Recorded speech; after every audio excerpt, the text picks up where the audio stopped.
ದೇವರು ಆದಾಮನಿಗೆ ಹೀಗೆ ಹೇಳಿದರು, ಆದಾಮನೇ, ನೀನು ಈ ಮರದ ಹಣ್ಣನ್ನು ತಿಂದ ದಿನವೇ ಸತ್ತೇ ಹೋಗುವಿ ಎಂಬುದಾಗಿ. ಆದರೂ ಕೂಡ ಆದಾಮನು ಸಾಯಲಿಲ್ಲ. ಯಾಕೆ?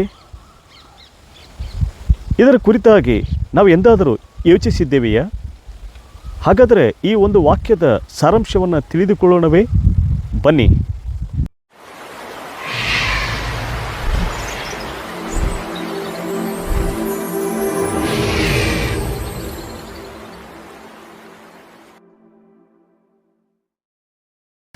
ಭೂಮಿ ಆಕಾಶವನ್ನು ಸೃಷ್ಟಿ ಮಾಡಿರುವ ಪರಲೋಕದ ತಂದೆಯಾಗಿರುವ ದೇವರಿಗೆ ಮಹಿಮೆ ಉಂಟಾಗಲಿ. ನಿಮ್ಮೆಲ್ಲರಿಗೆ ಕರ್ತನಿಂದ ಕೃಪೆ ಕರುಣೆ ಉಂಟಾಗಲಿ.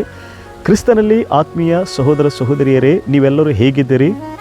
ನೀವೆಲ್ಲರೂ ಚೆನ್ನಾಗಿದ್ದೀರಿ, ಸುಕ್ಷೇಮವಾಗಿದ್ದೀರಿ ಎಂಬುದಾಗಿ ದೇವರಲ್ಲಿ ನಾನು ವಿಶ್ವಾಸಿಸ್ತೇನೆ ಮತ್ತು ನಿಮಗೋಸ್ಕರ ತಪ್ಪದೆ ಪ್ರಾರ್ಥಿಸ್ತಾ ಇದ್ದೇವೆ. ಬನ್ನಿ, ಒಂದು ವಾಕ್ಯದ ಅಥವಾ ಒಂದು ವಿಷಯದ ಸಾರಾಂಶವನ್ನು ತಿಳಿಯುವಂಥ ಈ ಶೀರ್ಷಿಕೆಗೆ ನಾನು ನಿಮ್ಮನ್ನು ಪ್ರೀತಿಯಿಂದ ಆಹ್ವಾನಿಸ್ತೇನೆ. ಸೊ ಈ ದಿನ ನಾವು ಆದಿಕಾಂಡ 1ನೇ ಅಧ್ಯಾಯ, 2ನೇ ಅಧ್ಯಾಯ, ಹೀಗೆ ಈ ವಾಕ್ಯಗಳಲ್ಲಿ ದೇವರು ಸೃಷ್ಟಿ ಮಾಡಿದಂತಹ ಸೃಷ್ಟಿಯ ಕುರಿತಾಗಿ ನಾವು ದೇವರ ವಾಕ್ಯಗಳನ್ನು ಓದುತ್ತೇವೆ ಮತ್ತು ಬರೆದಿರತಕ್ಕಂಥ ವಾಕ್ಯದ ಮೂಲಕವಾಗಿ ಎಲ್ಲವೂ ಹೇಗೆ ಸೃಷ್ಟಿಯಾಯಿತು ಎಂಬುದನ್ನು ನಾವು ತಿಳಿದುಕೊಳ್ಳುತ್ತೇವೆ. ದೇವರು ಭೂಮಿಯನ್ನು ಸೃಷ್ಟಿ ಮಾಡಿದರು, ಆಕಾಶವನ್ನು ಸೃಷ್ಟಿ ಮಾಡಿದರು, ಸೂರ್ಯ, ಚಂದ್ರ, ನಕ್ಷತ್ರ, ಪ್ರಾಣಿ, ಪಕ್ಷಿ, ಗಿಡ, ಮರ, ಸಮುದ್ರದಲ್ಲಿರ್ತಕ್ಕಂಥ ಸಕಲ ಜೀವರಾಶಿಗಳನ್ನು, ನೆಲದ ಮೇಲೆ ಹರಿದಾಡ್ತಕ್ಕಂಥ ಚಿಕ್ಕ ಚಿಕ್ಕ ಮತ್ತು ದೊಡ್ಡ ದೊಡ್ಡ ಪ್ರತಿಯೊಂದು ಜೀವರಾಶಿಗಳನ್ನು ಮತ್ತು ಆಕಾಶದಲ್ಲಿ ಹಾರಾಡ್ತಕ್ಕಂತಹ ಪ್ರತಿಯೊಂದು ಜೀವರಾಶಿಗಳನ್ನು ದೇವರು ಸೃಷ್ಟಿ ಮಾಡಿದನೆಂಬುದಾಗಿ ನಾವು ದೇವರ ವಾಕ್ಯದಲ್ಲಿ ನೋಡುತ್ತೇವೆ. ಸೊ ಮೊದಲನೇ ದಿನ ದೇವರು ಹೀಗೆ ಸೃಷ್ಟಿ ಮಾಡಿದರು, 2ನೇ ದಿನ ದೇವರು ಹೀಗೆ ಸೃಷ್ಟಿ ಮಾಡಿದರು, 3ನೇ ದಿನ ದೇವರು ಇದನ್ನು ಸೃಷ್ಟಿ ಮಾಡಿದರು, 4ನೇ ದಿನ ಇದನ್ನು ಸೃಷ್ಟಿ ಮಾಡಿದರು. ಹೀಗೆ 6 ದಿನಗಳು ದೇವರು ಏನು ಮಾಡಿದರು? ಸೃಷ್ಟಿ ಮಾಡಿದರು. 6 ದಿನಗಳು. ಸೊ 6ನೇ ದಿನದಲ್ಲಿ ಕೊನೆಯದಾಗಿ ದೇವರು ಏನು ಮಾಡಿದರಂದರೆ, ದೇವರ ವಾಕ್ಯದಲ್ಲಿ ನಾವು ಪದೇ ಪದೇ ಒಂದು ವಾಕ್ಯವನ್ನು ನೋಡುತ್ತೇವೆ. ಆದಿಕಾಂಡ 1ನೇ ಅಧ್ಯಾಯ 2ನೇ ಅಧ್ಯಾಯದಲ್ಲಿ ದೇವರು ತಾನು ಸೃಷ್ಟಿ ಮಾಡಿದ ಎಲ್ಲವನ್ನು ನೋಡುತ್ತಿರುವಾಗ ದೇವರ ದೃಷ್ಟಿಯಲ್ಲಿ ಬಹಳ ಉತ್ತಮವಾಗಿತ್ತಂತೆ, ಬಹಳ ಚಂದವಾಗಿ ಅಂದವಾಗಿ ಕಾಣಿಸುತ್ತಾ ಇತ್ತು ಎಂಬುದಾಗಿ ನಾವು ದೇವರ ವಾಕ್ಯದಲ್ಲಿ ನೋಡುತ್ತೇವೆ. ಸೊ ದೇವರ ವಾಕ್ಯದಲ್ಲಿ ನೋಡುವ ಪ್ರಕಾರವಾಗಿ ದೇವರು ತಾನು ಸೃಷ್ಟಿ ಮಾಡಿದಂತಹ ಸೃಷ್ಟಿಯ ಕಾರ್ಯವನ್ನು ನೋಡುತ್ತಿರುವಾಗ ಎಲ್ಲವೂ ಕೂಡ ದೇವರ ದೃಷ್ಟಿಯಲ್ಲಿ ಬಹಳ ಚೆನ್ನಾಗಿತ್ತು ಎಂಬುದಾಗಿ ನಾವು ದೇವರ ವಾಕ್ಯದಲ್ಲಿ ನೋಡುತ್ತೇವೆ.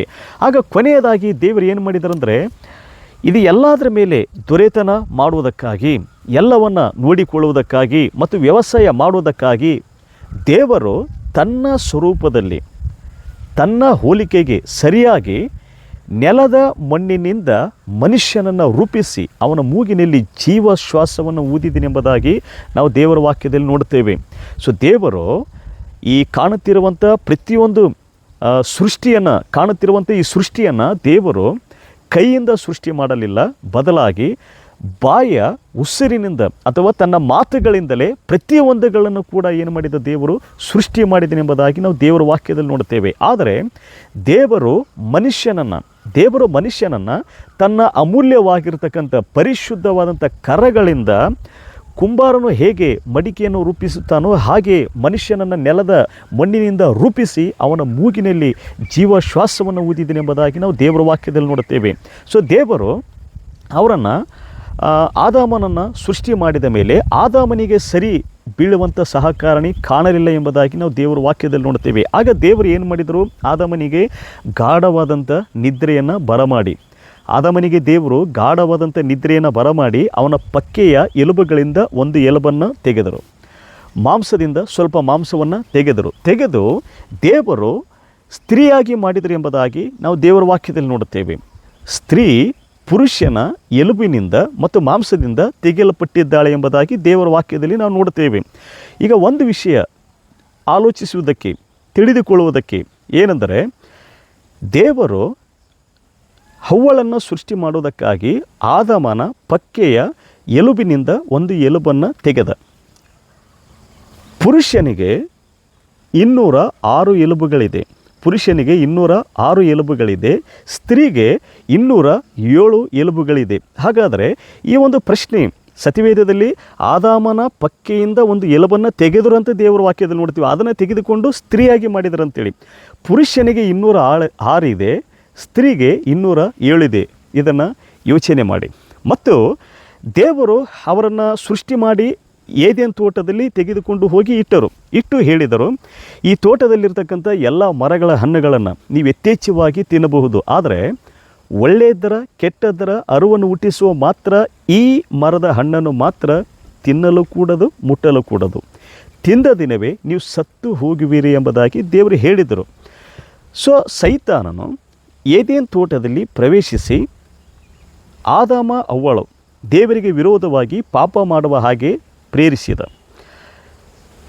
ಅವಳಿಗೆ ಹೋಗಿ ಸೈತಾನನು ವಂಚಿಸಿ ಆ ಹಣ್ಣನ್ನು ಆಕೆ ಅರಿದುಕೊಂಡು ತಿಂದು ತನ್ನ ಗಂಡನಿಗೂ ಕೂಡ ಹೋಗಿ ಕೊಟ್ಟಳು.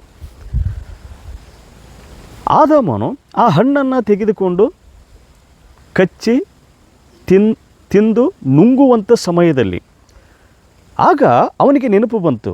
ಏನಂತ? ಅಯ್ಯೋ, ದೇವರು ತಿನ್ನಬಾರದು ಎಂಬುದಾಗಿ ಹೇಳಿದಾರಲ್ಲ. ಆಗ ಅವನಿಗೆ ನೆನಪು ಬಂತು. ಅದನ್ನು ಬಾಯಿಂದ ಕಚ್ಚಿ ಅದನ್ನು ಒಳಗಡೆ ನುಂಗುತ್ತಿರುವಾಗ, ಗಂಟಲಿಂದ ಒಳಗಡೆ ಹೋಗುತ್ತಿರುವಾಗ ಅವನಿಗೆ ನೆನಪಿಗೆ ಬಂತು, ಅಯ್ಯೋ, ದೇವರು ತಿನ್ನಬಾರದು ಎಂಬುದಾಗಿ ಹೇಳಿದಾರಲ್ಲ ಈ ಮರದ ಹಣ್ಣನ್ನು ಎಂಬುದಾಗಿ ಅವನಿಗೆ ನೆನಪಿಗೆ ಬಂತು. ಸೊ ಇನ್ನೊಂದು ವಿಷಯ ನೀವು ಆಲೋಚಿಸ್ತಕ್ಕಂಥದ್ದು, ನೀವು ಯೋಚನೆ ಮಾಡಿ. ಅವಳು ಆ ಹಣ್ಣನ್ನು ಆದಾಮನಿಗೆ ಕೊಡುವುದಕ್ಕಿಂತ ಮುಂಚಿತವಾಗಲೇ ಅದನ್ನು ಕಚ್ಚಿ ತಿಂದು ನುಂಗಿದ್ದಾಳೆ. ಆದಾಮನಿಗೆ ತಂದು ಕೊಟ್ಟಳು. ಆದಾಮನು ಕೂಡ ಕಚ್ಚಿ ನುಂಗುತ್ತಾ ಇದ್ದ. ನುಂಗುವಾಗ ಅವನ ಗಂಟಲ ಮೂಲಕವಾಗಿ ಇಳಿದು ಹೋಗುತ್ತಿರುವಾಗ ಅವನಿಗೆ ನೆನಪಿಗೆ ಬಂತು, ಅಯ್ಯೋ, ದೇವರು ತಿನ್ನಬೇಡ ಅಂತೇಳಿ. ಸ್ವಲ್ಪ ಯೋಚನೆ ಮಾಡಿ. ಈ ಪುರುಷರಿಗೆ, ಗಂಡು ಮಕ್ಕಳಿಗೆ, ಪ್ರತಿಯೊಬ್ಬ ಪುರುಷನಿಗೆ, ಪ್ರತಿಯೊಬ್ಬ ಗಂಡು ಮಕ್ಕಳಿಗೆ ಇದೆ ಈ ರೀತಿಯಲ್ಲಿ. ನಾನು ಸ್ವಲ್ಪ ಗಂಟಲು ಎತ್ತಿ ತೋರಿಸುತ್ತೇನೆ ನೋಡಿ. ಈ ಈ ಈ ಭಾಗದಲ್ಲಿ ಕಾಣಿಸುತ್ತಿದೆಯಲ್ಲ, ಒಂದು ಬಾವು ಥರ, ದಪ್ಪ ಎಲುಬು ಥರ ಕಾಣಿಸ್ತಿದೆ ನೋಡಿ. ಇದು ಪುರುಷರಿಗೆ ಮಾತ್ರ ಇದೆ, ಸ್ತ್ರೀಯರಿಗೆ ಇಲ್ಲ. ಹಾಗಾದರೆ ಇದನ್ನು ಸ್ವಲ್ಪ ಯೋಚನೆ ಮಾಡಿ. ಇದರ ಕುರಿತಾಗಿ ನಾನೀಗ 2 ವಿಷಯಗಳನ್ನು ಹೇಳಿದೆ. ಆದಾಮನ ಎಲುಬುಗಳಿಂದ ಒಂದು ಎಲುಬನ್ನು ತೆಗೆದ. ಪುರುಷನಿಗೆ 206 ಎಲುಬು, ಸ್ತ್ರೀಗೆ 207 ಎಲುಬು. ಅವಳು ಹಣ್ಣನ್ನು ಹರಿದುಕೊಂಡು ತಿಂದು ನುಂಗಿದ್ದಳು. ಆದಾಮನು ತಿಂದು ನುಂಗುತ್ತಿರುವಾಗಲೇ ನೆನಪಿಗೆ ಬಂತು, ಗಂಟಲು ಈ ರೀತಿಯಲ್ಲಿದೆ. ಸ್ವಲ್ಪ ಯೋಚನೆ ಮಾಡಿ. ನಿಮ್ಮ ಅನಿಸಿಕೆ, ಅಭಿಪ್ರಾಯಗಳನ್ನು ಕಮೆಂಟ್ ಮೂಲಕವಾಗಿ ತಿಳಿಸಿ. ಸೊ ಬನ್ನಿ. ಸೊ ದೇವರು ಹೇಳಿದರು, ಈ ಮರದ ಹಣ್ಣನ್ನು ತಿಂದ ದಿನವೇ ಸತ್ತು ಹೋಗುವಿರಿ ಅಂತೆ. ಆದರೆ ಆದಾಮ ಅವ್ವ ಹಣ್ಣನ್ನು ತಿಂದರೂ ಸಾಯಲಿಲ್ಲ. ಅವರಿಗೆ 2 ಮಕ್ಕಳಾದರು, ಕಾಯಿನ ಹೇಬೆಲ. ಹೀಗೆ ಸಂತತಿ ಆಗುತ್ತಾ ಪ್ರಪಂಚದಾದ್ಯಂತ ಈ ಹೊತ್ತು ಇರತಕ್ಕಂಥ ಪ್ರತಿಯೊಬ್ಬರು ಆದಾಮ ಅವಳ ಮೂಲಕವಾಗಿಯೇ ಹುಟ್ಟಿದ್ದಾರೆ. ಹಾಗಾದರೆ ದೇವರು ಹೇಳಿದ್ರಲ್ಲ, ಹಣ್ಣನ್ನು ತಿಂದ ದಿನವೇ ಸತ್ತು ಹೋಗುವಿರಿ ಅಂತ, ಯಾಕೆ ಸಾಯಲಿಲ್ಲ? ಸೊ ತಿಳಿದುಕೊಳ್ಳುವುದಕ್ಕಿಂತ ಮುಂಚಿತವಾಗಿ, ಇದೇ ಮೊದಲ ಸಾರಿ ನೀವು ನಮ್ಮ ಯೂಟ್ಯೂಬ್ ಚಾನಲನ್ನು ವೀಕ್ಷಿಸ್ತಾ ಇರುವುದಾದರೆ ದಯವಿಟ್ಟು ಈಗಲೇ ನಮ್ಮ ಯೂಟ್ಯೂಬ್ ಚಾನಲನ್ನು ಸಬ್ಸ್ಕ್ರೈಬ್ ಮಾಡಿಕೊಳ್ಳಿ. ಮತ್ತು ಈ ಸಂದೇಶವನ್ನು ಅಥವಾ ಈ ವಿಷಯವನ್ನು ನೀವು ತಿಳಿದ ಮೇಲೆ ದಯವಿಟ್ಟು ಇದನ್ನು ನಿಮಗೆ ಯಾರಿಗೆ ಕಳಿಸಬೇಕೆಂಬುದಾಗಿ ಅನಿಸುತ್ತೋ ದಯವಿಟ್ಟು ಅವರಿಗೆ ಕಳಿಸಿ. ಸೊ ಬನ್ನಿ. ದೇವರು ಹೇಳಿದ್ದು, ಈ ಹಣ್ಣನ್ನು ತಿಂದ ದಿನ ನೀನು ಸತ್ತು ಹೋಗುವಿ. ಅಂದರೆ ಶಾರೀರಿಕವಾಗಿ ನೀನು ಮರಣವನ್ನು ಹೊಂದುತ್ತಿ, ನಿನ್ನನ್ನು ತೆಗೆದುಕೊಂಡು ಹೋಗಿ ಸಮಾಧಿ ಮಾಡುತ್ತಾರೆ ಎಂಬುದಾಗಿ ದೇವರು ಹೇಳಲಿಲ್ಲ. ಶಾರೀರಿಕವಾಗಿ ಆದಾಮನೇ ನೀನು ಈ ಹಣ್ಣನ್ನು ಯಾವ ದಿನ ತಿನ್ನುತ್ತೀಯೋ, ನೀ ಹಣ್ಣನ್ನು ತಿಂದ ದಿನವೇ ನೀನು ಶಾರೀರಿಕವಾಗಿ ಸತ್ತು ಹೋಗುತ್ತಿ, ನಿನ್ನನ್ನು ತೆಗೆದುಕೊಂಡು ಹೋಗಿ ನೆಲದಲ್ಲಿ ಸಮಾಧಿ ಮಾಡ್ತಾರೆ ಎಂಬುದಾಗಿ ದೇವರು ಹೇಳಲಿಲ್ಲ. ದೇವರ ವಾಕ್ಯದಲ್ಲಿ ನೋಡುತ್ತೇವೆ, ಮನುಷ್ಯನನ್ನು ದೇವರು ತನ್ನ ಸ್ವರೂಪದಲ್ಲಿ, ತನ್ನ ಹೋಲಿಕೆಗೆ ಸರಿಯಾಗಿ ಸೃಷ್ಟಿ ಮಾಡಿದನಂತೆ. ದೇವರಿಗೆ ಶರೀರ ಇಲ್ಲ. ಶಾರೀರಿಕವಾದಂಥ ಈ ನಮ್ಮ ರಕ್ತ, ಎಲುಬು, ಮಾಂಸ ಇದು ದೇವರ ಹೋಲಿಕೆ ಅಲ್ಲ, ಇದು ದೇವರ ಸ್ವರೂಪವಲ್ಲ. ಇದು ಕೇವಲ ಮಣ್ಣಿನಿಂದ ತೆಗೆಯಲ್ಪಟ್ಟಿರ್ತಕ್ಕಂಥದ್ದು. ಆದರೆ ದೇವರು ನಮ್ಮನ್ನು ತನ್ನ ಸ್ವರೂಪದಲ್ಲಿ, ತನ್ನ ಹೋಲಿಕೆಗೆ ಸರಿಯಾಗಿ ನಮ್ಮನ್ನು ದೇವರು ಸೃಷ್ಟಿ ಮಾಡಿದ್ದಾರೆ ಅಥವಾ ಉಂಟು ಮಾಡಿದ್ದಾರೆ ಎಂಬುದಾಗಿ ದೇವರ ವಾಕ್ಯದಲ್ಲಿ ನೋಡ್ತೇವೆ. ಆದಾಮನು ಹಣ್ಣು ತಿಂದ ದಿನವೇ ಶಾರೀರಿಕವಾಗಿ ಸತ್ತು ಅವನನ್ನು ಸಮಾಧಿ ಮಾಡ್ತಾರೆ ಎಂಬುದಾಗಿ ದೇವರು ಹೇಳಲಿಲ್ಲ. ಬದಲಾಗಿ ಆತ್ಮೀಕವಾಗಿ ಆದಾಮನು ಆತ್ಮೀಕವಾದಂಥ ಜೀವನವನ್ನು ಕಳೆದುಕೊಂಡ.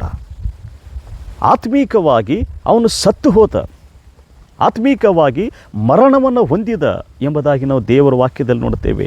ಸೊ ಈ ದಿನ ನಾವು ತಿಳಿಬೇಕಾದಂಥ ವಿಷಯ ಏನೆಂದರೆ, ದೇವರು ಹೇಳಿದ್ದು ಆದಾಮನಿಗೆ ನೀ ಹಣ್ಣು ತಿಂದಾಗ ಶಾರೀರಿಕವಾಗಿ ಸತ್ತು ಹೋಗ್ತಿ ಎಂಬುದಾಗಿ ಅಲ್ಲ, ಆತ್ಮೀಕವಾಗಿ ನೀನು ಸತ್ತು ಹೋಗ್ತಿ ಎಂಬುದಾಗಿ ದೇವರು ಹೇಳಿದ್ದರು. ಸೊ ಇಂಥ ಅನೇಕ ಒಂದು ದೇವರ ವಾಕ್ಯದ ಸಾರಾಂಶಗಳನ್ನು ಇನ್ನೂ ನಾವು ಹೆಚ್ಚಾಗಿ ತಿಳಿದುಕೊಳ್ಳಿಕ್ಕಿದ್ದೇವೆ. ದಯವಿಟ್ಟು ನೀವು ನಮ್ಮ ಚಾನಲ್ಗೋಸ್ಕರ ಪ್ರಾರ್ಥಿಸಿ ಮತ್ತು ನಮ್ಮ ಈ ಒಂದು ಸಂದೇಶವನ್ನು ಇತರರಿಗೆ ಕೂಡ ಶೇರ್ ಮಾಡಿ. ಸೊ ಈ ಒಂದು ವಾಕ್ಯದ ಸಾರಾಂಶವನ್ನು ತಿಳಿದುಕೊಳ್ಳುವಂಥ ಒಂದು ಕೃಪೆ ಕೊಟ್ಟಂಥ ದೇವರಿಗೆ ಮಹಿಮೆಯಾಗಲಿ. ನಿಮಗೋಸ್ಕರ ಪ್ರಾರ್ಥನೆ ಮಾಡ್ತೇನೆ. ನಮ್ಮ ಕಣ್ಣು ಮುಚ್ಚಿ ಪ್ರಾರ್ಥಿಸೋಣ. ಪ್ರೀತಿಸುವ ದೇವರೇ, ಕೇಳಿದಂಥ ವಾಕ್ಯಕ್ಕಾಗಿ ಸ್ತೋತ್ರ. ಹೌದು ದೇವರೇ, ನೀನು ಹೇಳಿದ್ದೆ ಆದಾಮನಿಗೆ, ಆದಾಮ ಈ ಹಣ್ಣು ತಿಂದ ದಿನವೇ ನೀನು ಸತ್ತು ಹೋಗುವಿ ಎಂಬುದಾಗಿ. ಶಾರೀರಿಕವಾಗಿ ನೀನು ಸತ್ತು ಹೋಗುತ್ತಿ, ನಿನ್ನನ್ನು ತೆಗೆದುಕೊಂಡು ಸಮಾಧಿ ಮಾಡ್ತಾರೆ ಎಂಬುದಾಗಿ ಈ ವಾಕ್ಯದ ಅರ್ಥ ಅಲ್ಲ.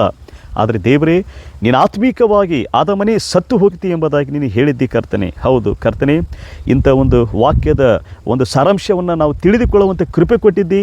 ಈ ಸಂದೇಶವನ್ನು ವೀಕ್ಷಿಸ್ತಿರುವಂಥ ಪ್ರೀತಿಯ ನಿನ್ನ ಮಕ್ಕಳು ಇನ್ನೂ ಹೆಚ್ಚಾಗಿ ಕರ್ತನೆ ನಿನ್ನ ವಾಕ್ಯದ ಸಾರಾಂಶಗಳನ್ನು ತಿಳಿದುಕೊಳ್ಳುತ್ತಾ ನಿನ್ನಲ್ಲಿ ಕರ್ತನೆ ಹೆಚ್ಚೆಚ್ಚು ಬೇರೂರುತ್ತಾ ನಿನಗೆ ಆಳವಾಗಿ ಬೇರೂರಿ ಕರ್ತನೆ ನಿನಗೆ ಹೆಚ್ಚೆಚ್ಚು ಫಲಗಳನ್ನು ಕೊಡಲಿಕ್ಕಾಗುವಂತೆ ಸಹಾಯ ಮಾಡು. ಇವರನ್ನು, ಇವ್ರ ಕುಟುಂಬಗಳನ್ನು ಆಶೀರ್ವಾದ ಮಾಡು. ಈಗ ಮಾಡಿದ್ದಕ್ಕಾಗಿ ಸ್ತೋತ್ರ.